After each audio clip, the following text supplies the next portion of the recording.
హరి ఓం. ఆధ్యాత్మిక మిత్రులందరికీ ఓం నమో పరబ్రహ్మణే. మిత్రులారా, ఈరోజు మనం పవిత్ర గంగా తీర ప్రాంతమైనటువంటి గంగోత్రి గురించి చర్చించుకుందాం. గంగోత్రి భగీరథుడు గంగామాత సాక్షాత్కారం కోసం తపస్సు చేసినటువంటి పవిత్ర ప్రదేశం. గంగోత్రి అద్భుతమైన సాధనా క్షేత్రం. ఇక్కడ అనేక మంది సాధకులు ఎంతో కాలంగా ఇదే ప్రాంతంలో ఉంటూ సాధనలు చేసుకుంటూ ఉంటారు. మైదాన ప్రాంతంలోని గురువులందరూ కూడా తమ శిష్యులను వారి సాధనలో స్థిరత్వం రావడం కోసం ఈ ప్రాంతాలకి పంపుతూ ఉంటారు. అక్కడ తపోవన్ మహారాజు గారు సాధన చేసుకున్నటువంటి ఒక ప్రదేశంలో ఆయనకి 8 సంవత్సరాలు సేవ చేసుకున్నటువంటి సుందరానంద అనేటటువంటి ఆయన్ని నేను కలిశాను. ఈ సుందరానంద క్లిష్ట హిమాలయ ప్రాంతాల్లో ఉన్నటువంటి స్థలాలను చూపించేటటువంటి ఒక ట్రెక్కింగ్ చేసే ఒక సాధారణమైన వ్యక్తి. తపోవన్ మహారాజు గారిని అనేక ప్రాంతాలకు తీసుకువెళ్ళి ఆయన యొక్క సాధనను చూసి ఇతను తపోవన్ మహారాజు గారి శిష్యునిగా మారాడు. 8 సంవత్సరాలు గురువుగారికి సేవ చేసుకునే అదృష్టం లభించింది అతనికి. అంతేకాకుండా తపోవన్ మహారాజు గారు శరీరాన్ని వదిలే సమయంలో ఆయన శరీరంలోంచి ఉద్భవించినటువంటి మహాప్రకాశాన్ని కూడా ఆయన చూసే అదృష్టం లభించింది అతనికి. మహాత్ములు శరీరం వదిలే సమయంలో ఓ దివ్య జ్యోతి వారి శరీరంలోంచి బయటికి వెళ్ళి ఆ విశ్వాత్మలో కలిసేటటువంటి ప్రక్రియ ఉంటుంది. దాన్ని అతను ఒక చిత్రంగా మలిచాడు. అదే ప్రాంతాన్ని ఒక చిన్న ఆశ్రమంగా తయారు చేసుకుని 40 సంవత్సరాలుగా అక్కడ ఉంటున్నాడు అతను. ఆ ఆశ్రమంలో ఆయన తప్ప ఎవరు ఉండరు. జ్ఞానానంద ప్రణవానంద సాధన చేసిన ప్రదేశం దానికి దగ్గరగానే ఉంది కాబట్టి ఆ సూర్యకాండ్ ప్రాంతంలో నేను వెళ్ళి కొంత సమయం కూర్చుని సాధన చేసుకునేవాడిని. అలాగా ఒకరోజు ఎందుకో ఈ ప్రదేశానికి వెళ్ళాలనిపించి అక్కడికి వెళ్ళాను.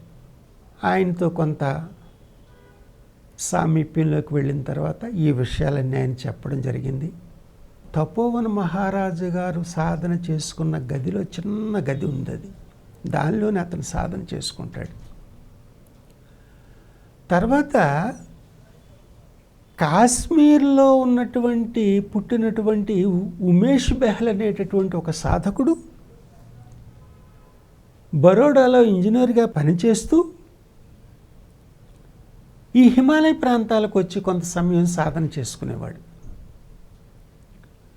మేమిద్దరం కూడా ఆ సుందరానందని కలిసి ఆయనతో మేము సాంగత్యం చేసేవాళ్ళం.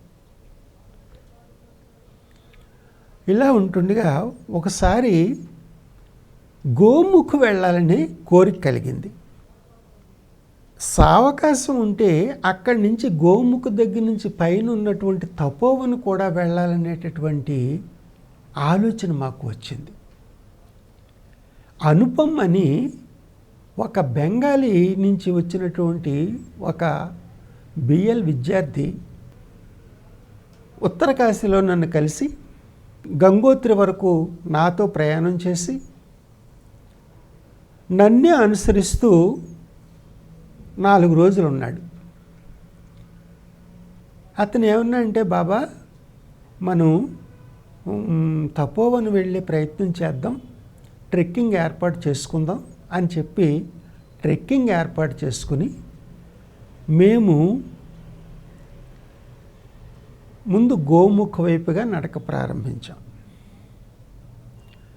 అక్కడ ప్రకృతి ఎంత అద్భుతంగా ఉంటుందో, ప్రమాదాలు కూడా అంతగా పొంచి ఉంటాయి. మృత్యువు కోరల్లోంచి ప్రయాణం చేస్తుంటే ఎలా ఉంటుందో అలా ఉంటుంది ఆ ప్రాంతం. ఒకవైపు చూస్తే ప్రకృతి రమణీయత, మరోవైపు చూస్తే కాలు జారితే మృత్యువులో చేరిపోయే ప్రమాదం. అలాగా ఆ రోజు సాయంకాలం వరకు మేము ప్రయాణం చేసి భోజ్వాస అనే ప్రాంతంలో ఆశ్రమంలో ఉండి ఆ మరురోజు మళ్ళీ గోముఖ ప్రాంతానికి నడిచి వెడుతున్నాం. నడిచి వెడుతుంటే అక్కడ కుడివైపుని ఈ తపోవన ప్రాంతానికి పక్కగా ఉన్నటువంటి ఒక మంచు శిఖరం, సాక్షాత్తు శివుడే అక్కడ నిలబడ్డా అన్నంత అద్భుతంగా ఉన్న దృశ్యం కనిపిస్తుంది. ఇక మనకి శరీర స్పృహ ఉండదు, మనం ఎక్కడ ఉన్నామో కూడా మనకి ఆ స్పృహ కూడా ఉండదు. అలాంటి పరిస్థితిలో నేను ముందుకు వెడుతుంటే సన్నపాటి మార్గం, పర్వతం పైనుంచి రాళ్ళు కూడా అక్కడ పడుతూ ఉంటాయి. అక్కడ దాన్ని పైకి చూసుకుంటూ పరిగెట్టుకుంటూ వెళ్ళాలి. అలా వెళ్ళి భోజ్వాస ప్రాంతంలోనేమో విశ్రాంతి తీసుకుని ఆ తర్వాత గోముఖ్ దగ్గరికి వెడుతూ ఉంటే, గోముఖ్ ఈ గంగ పుట్టినటువంటి ప్రదేశం అని చెప్పేసి అంటారు.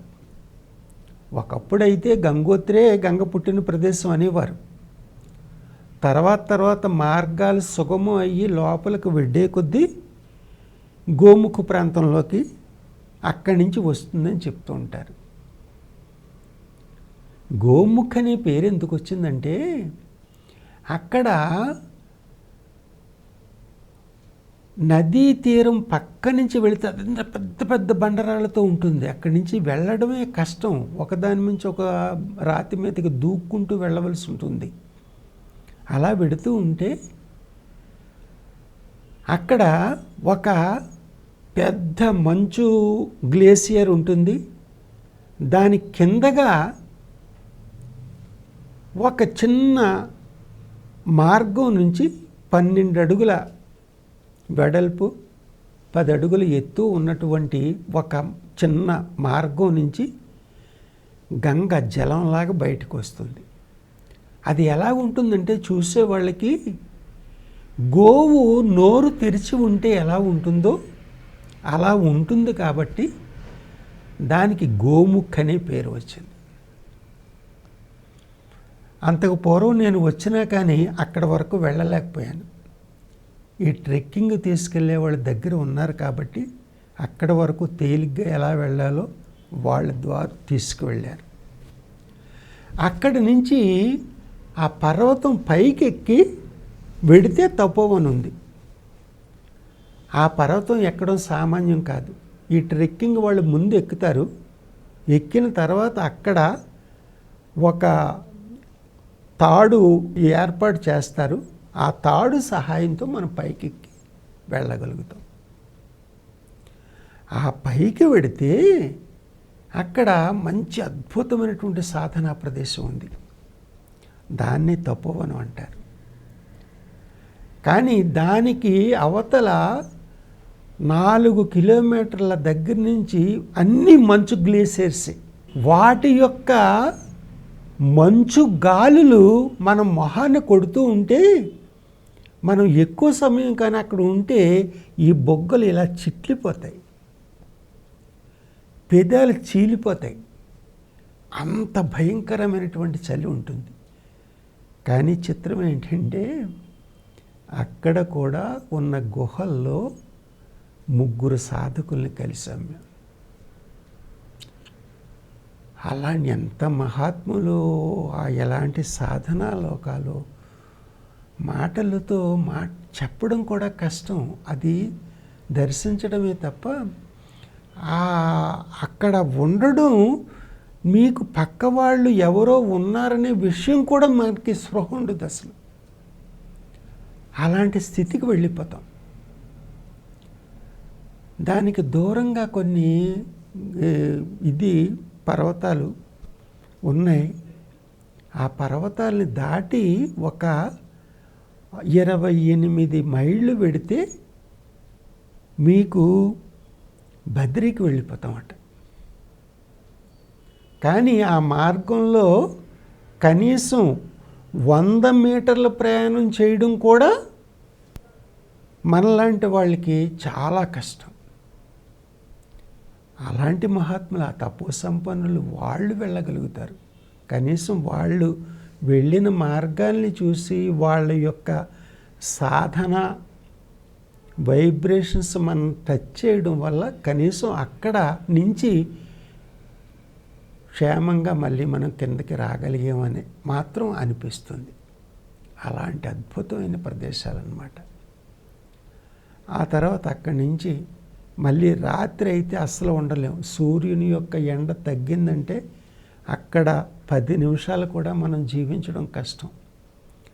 అందుకని మళ్ళీ త్వరగా సాయంకాలం అయ్యేసరికి భోజ్వాస ప్రాంతంలోకి వచ్చి అక్కడ ఒక ఆశ్రమం ఉంది. ఆ ఆశ్రమంలో మనం విశ్రాంతి తీసుకోవడానికి ఏర్పాట్లు ఉంటాయి. అక్కడ కంబళ్ళు ఇస్తారు, రోటీ పెడతారు. చాలా అద్భుతంగా మనని సేవ చేసుకుని, అక్కడికి వచ్చిన వాళ్ళందరూ శివులే అనుకుంటారు. శివుడి యొక్క రూపమే కంకరమే శంకర హే అని అనుకున్నాం మొన్న. అలా ప్రతి రాతిలోనూ శివుడే ఉంటాడని, ప్రతి సాధకుల్లోనూ అతను ఏదో ఒక రూపంలో ఉన్నాడు కాబట్టే ఆ మహాత్ముల యొక్క సహకారంతో వీళ్ళు ఇంతవరకు వచ్చారనే భావనతోటి మనకి సేవ చేస్తారు వాళ్ళు. ఆ తర్వాత నా కూడా వచ్చి ట్రెక్కింగ్ వాళ్ళని పంపించేసిన తర్వాత మేము ఆ రోజు కూడా ఆ ఆశ్రమ వాతావరణంలో ఉండి మళ్ళీ కొంత వెనక్కి వెళ్ళి ఆ శివలింగ పర్వతం కనిపించేటటువంటి దాన్ని చూసుకుంటూ తన్మయత్వంతో కొంత సమయం అక్కడ గడిపి, ఆ తర్వాత ఇటుపక్క ఉండే మంచు కరిగి చిన్న జలపాతంలాగా, జలపాతం కూడా కాదు, చిన్నగా కాంత వేగంగా, అంటే పైనుంచి కిందకు వస్తుంది కాబట్టి వేగంగా వస్తుంది తప్ప నీరు కూడా చాలా తక్కువగానే ఉంటుంది. అలాంటి చిన్న నీటి వనరు కనిపించింది. అక్కడ నాకు స్నానం చేయాలనిపించింది. మంచు పర్వతం మంచు కరిగి నీరుగా మారి అది ప్రవహిస్తున్నటువంటి నీరు ఎంత చల్లగా ఉంటుందంటే అంత చల్లగా ఉంటుంది.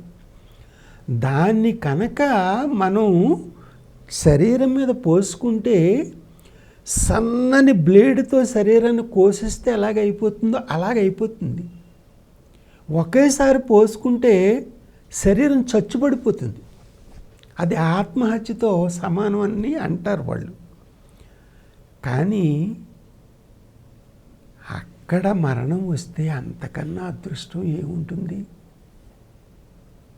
అనేటటువంటి భావనతోటి, ఒక మూర్ఖత్వమో అది ఏదో అమాయకత్వమో ఏదో మొత్తం మీద స్నానం చేయాలని అనిపించింది. అయితే అంతవరకు అనేక మంది హిమాలయ మహాత్ములతో నాకు పరిచయాలు ఉండి, ఆ మహాత్ముల యొక్క కృపాదృష్టి నా మీద ఉంది కాబట్టి వారు చెప్పిన సూచనలతో నేను స్నానం చేయడానికి సిద్ధపడ్డాను. వారిచ్చిన సూచనలు ఏంటంటే, మొట్టమొదటిగా మనం నీటిలో దిగకూడదు. నీటిలో దిగామంటే శరీరం చచ్చుపడిపోతుంది, శరీర స్పృహ పోతుంది. ఒక రాతి మీద మనం ఉండి ఏదో ఒక పాత్రతోటి జలం తీసుకుని మొట్టమొదటగా కుడి చెవిని తడిపి, తర్వాత ఎడమ చెవిని తడిపి, తర్వాత కుడి భుజాన్ని, రెండో భుజాన్ని తడిపి, ఆ తర్వాత సహస్రారాన్ని నీటితో తడపాలి.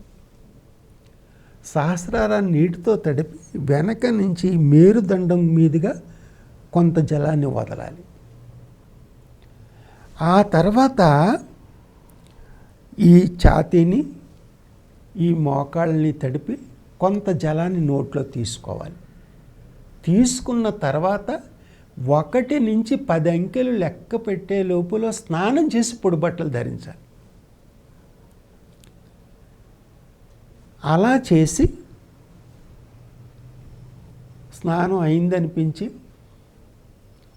పొడి బట్టలు ధరించి పైనుంచి వస్తున్నటువంటి నీటిలో ఇలాగా జలాన్ని తీసుకుని సూర్యునికి, ఆ శివపర్వతానికి, గంగామ్మ తల్లికి నమస్కారం చేస్తూ జలాన్ని వదిలాలని నా సంకల్పం. ఇలా చేతిలో తీసుకుంటే వేగంగా వస్తున్నటువంటి ఆ నీటిలో ఒక శిల నా చేతిలోకి వచ్చింది. మనకి మన ప్రాంతాల్లో చాదస్తాలు ఎక్కువగా ఉంటుంటాయి. అదేమో ఇదేమైనా తప్పు చేస్తున్నానేమో అనే భావంతో ఆ శిలని వదిలేయాలనుకుంటుంటే ఒక మహాత్ముడు హిమాలయ ప్రసాదాన్ని చేజారిపోనివద్దు అని చెప్పి పహాడీ భాషలో చెప్పారు. వెంటనే దాన్ని అలా ఉంచి నీటిని మాత్రం వదిలి సూర్యుడికి, ఆ శివపర్వతానికి, ఈ గంగా జలాలకి, ఆ మహాత్ముడికి నమస్కారం చేసుకుని కూర్చున్నాను. అప్పుడు ఆయన కొన్ని అమూల్యమైన విషయాలను నాకు వివరించారు. ఆ శిల చూసి ఆయన అన్నారు, నువ్వు కైలాస పర్వత పరిక్రమ చేస్తావు, మానస సరోవరాన్ని లో స్నానం చేస్తావని చెప్పారు. నాకు ఆర్థికంగా బాగా వెనకబడి ఉన్న నేను ఆ ప్రయాణం చేయడం అంటే నా కలలో కూడా ఊహించినటువంటి విషయం అది. ఏంటో మహాత్ములు అన్నారు, సరే అని అనుకున్నాను. కానీ ఆయన చెప్పినట్టుగా మరి కొన్ని సంవత్సరాలకి నేను అలాగే వెళ్ళాను. ఆయన వాక్కు నిజమైనట్టు అయింది. ఆయన ఎందుకు చెప్పారో దక్షిణ భాగంలో ఉన్నటువంటి కైలాస శిఖరాన్ని చూస్తే నాకు అర్థమైంది. ఆ రోజు పరిక్రమలో వెడుతూ ఉంటే దెహ్రాఫుక్కు యమద్వార దాటి దెహ్రాఫుక్కు వెళ్ళే మార్గంలో వెడుతుంటే అక్కడ రోజు ఎండ చాలా బాగుంది.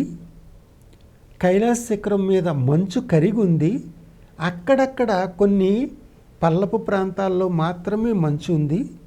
అది ఆ శిఖరం ఎలాగుందంటే నా చేతిలోకి వచ్చిన శిఖరం నమూనా అలాగే నా చేతిలోకి వచ్చిన శిల ఉంది. అది చూసే మహాత్ములు చెప్పారని నాకు అనిపించింది. అక్కడ నుంచి నాకు ఈ మహాత్ముల యొక్క ఆశీస్సుల కోసం మనం ఎంతసేపైనా అక్కడ గడపచ్చు. అక్కడ ఉండి ఈ బయటి అన్నీ కూడా తాత్కాలికమైనటువంటివి, అదే నిజమైనటువంటిది అనే భావం స్థిరపడింది. అంతేకాకుండా ఆయన ఏం చెప్పారంటే జలాల్ని తల్లిలా భావించమన్నారు, పర్వతాల్ని తండ్రిలా భావించమన్నారు. అప్పుడే ప్రకృతి యొక్క తత్వం మనకి సాధకులకు అర్థమవుతుంది.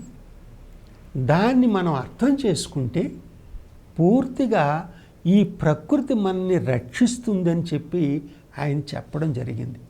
అది నిజమేమో అనిపిస్తుంది నాకు. ఈ గంగోత్రి, ఈ గోముఖ్, ఈ తపోవన ప్రాంతాల్లో కలిగిన అనుభవాలను మీ అందరితోటి పంచుకొని మీరు దీన్ని తలుచుకుంటే ఆ అనుభవాలు మీకు కూడా కలుగుతాయి. ఆ మహాత్ముల యొక్క ఆశీస్సులు మీకు ఉండాలని కోరుకుంటూ నా మాటలను మీ దాకా చేర్చినటువంటి ఈ మీడియాకు కూడా కృతజ్ఞతలు తెలియజేసుకుంటూ హరి ఓం తత్సత్. సర్వం శ్రీ పరబ్రహ్మార్పణమస్తు. ఓం శాంతి శాంతి శాంతి.